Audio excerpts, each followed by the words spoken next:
Namaste, this is DWIT News and I am Pratishma Acharya. DWIT signed an MOU with EduTech Nepal for the tenure of 5 years on the 23rd of November. The main aim of this MOU is to maximize the learning a school can make from these computer labs. To shine more light on this matter, Ms. Bidhi Raghubanshi reports. Under this agreement, the junior and final year computer science students will be going to one of the 200 plus public schools spread over 40 plus districts in Nepal who have received support of EduTech Nepal for setting up the new computer labs. Let's hear some experience from Mr. Bijina Regni, who is currently in Solukhumbu providing trainings to the teachers and students out there. You are in Solukhumbu providing training. Can you explain the main objective of this program? The main objective of this program is we have to in the rural areas. So there are so many places in Solukhumbu, Lamjung, and Sangza, and many more. So the main objective is to come here and educate Nepal. Then we come here and we teach them computer and we give them sort of ideas about how to use a computer and some basic things, so that for the students it will be easier for them to learn the computer in a better way in the future. So how will you guys evaluate if this training is effective out there or not? Sorry? How will you guys evaluate if the training that you are giving is effective or not? Like if they are really learning or not? Yeah, so we'll be evaluating if the teaching was effective or not by taking tests in different weeks. This week we taught them how to use Word, MS Word, and how to do the typing, because here in village the students are not really familiar with the basic things also.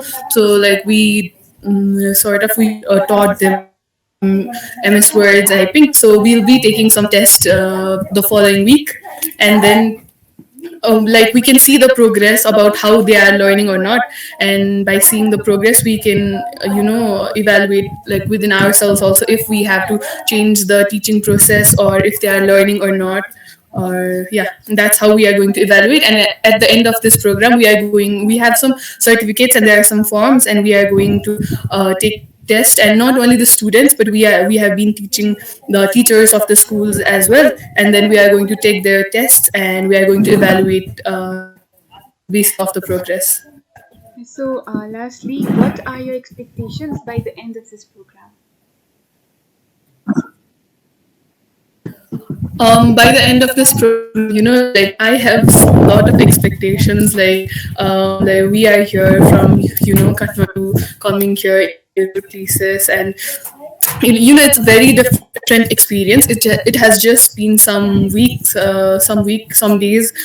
that we have been here, and till now it's really surreal feeling. Everything is very different, and by teaching some students, meeting them and meeting everyone, the people are so friendly here and they take care of us really well. And till now it has been very, very great experience, and we are really overwhelmed by seeing the response of the students and the teachers about how they are very determined and enthusiastic to learn the computers. And also and what I expect is till the end of this session, not only them, but we also grow in sort of a different way. And when we come back there in our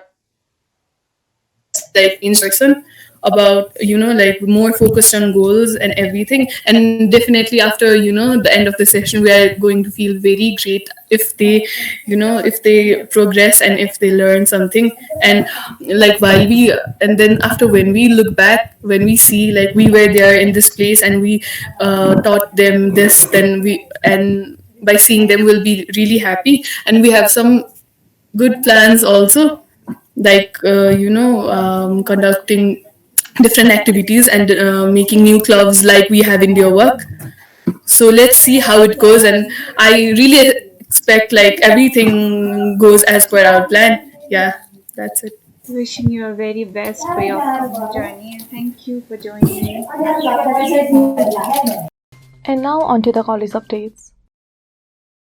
DWIT Developers Committee successfully conducted an hour of code session in 5 different schools on the 27th of November. The members, along with some volunteers, were divided into 5 different groups assigned to each school: Futum, Sifal, Budai Kantha, Elixir, and Novel Academy. The main motive of the session was to teach Minecraft modules and basic programming concepts to the students of grade 9 and 10. The positive response from both students and teachers of the respective schools made the event a huge success. The DWIT Literature Society successfully conducted a creative writing competition with a deadline until the 20th of November. The writings were graded based on complexity, creativity, structure, and grammar. With the highest grade, Saurav Dakar, class of 2024 CSIT, won the first position in the competition. He was awarded with a notebook having the club's logo painted by the president himself. Starting November 24 to November 27, the DWIT Software Club hosted a 4-day Flutter workshop led by Mr. Sushant Sakya. Rosen Mahajan and Prayatna Mishra discussed the basics of Flutter. They assisted students with front-end design on the 24th and 25th from 7 am to 9 am. Mr. Sushant Sakya, an expert in Flutter application development with industry experience, was invited to lead the event on the 26th and the 27th. The DWIT News and Media team successfully held a photography workshop on 26 November 2022. Jatin Neupane is an expert in the field of digital photography and graphics, providing both theoretical and practical content in an understandable manner. He commenced the event by introducing himself and the topic, which was followed by presentation slides. The DWIT Sports Club successfully hosted an open badminton session on the 27th of November. The event took place at Dhanantari Recreational Center. Students from various classes were presented upon the invitation.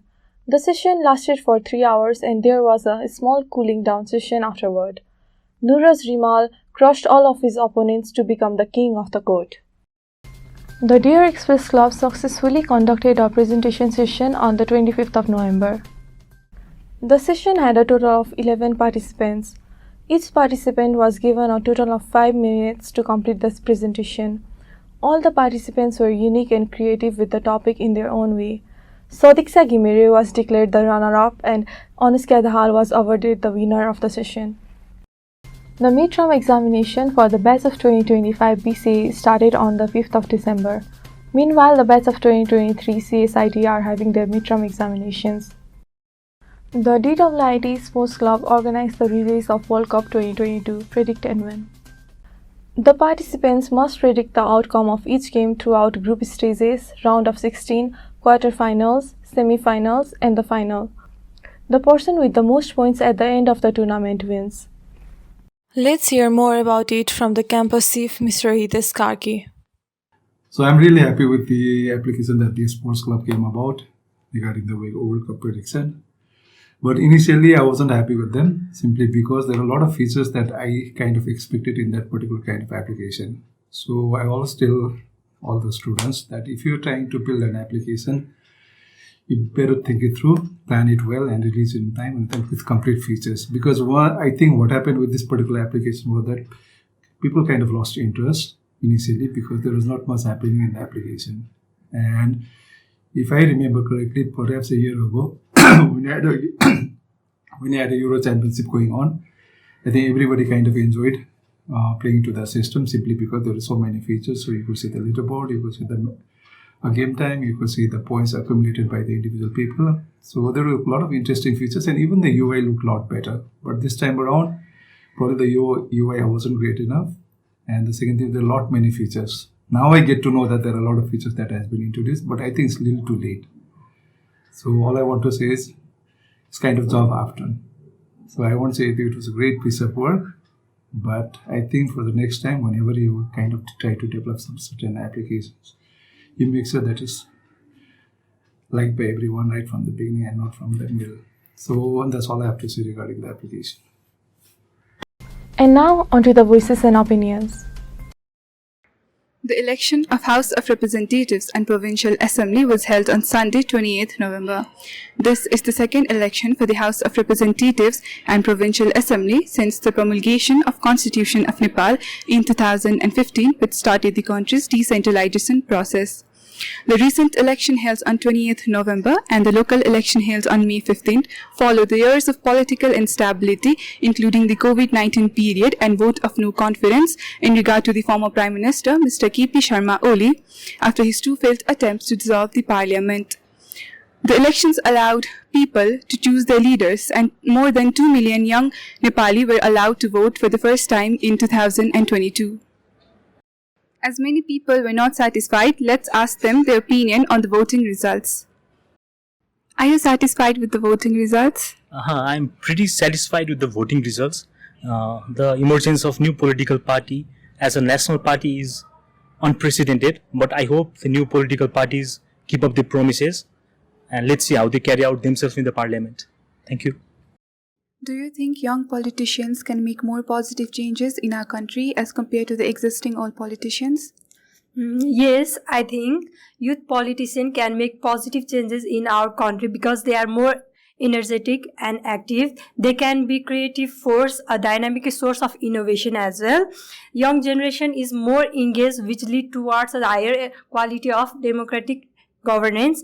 As we have seen, our mayor, Mr. Balen Shah, changes lots of things in our Kathmandu city as well. Thank you. This is Bidhi Raghubanshi reporting for DWIT News. That's it for the bulletin. Stay tuned for more.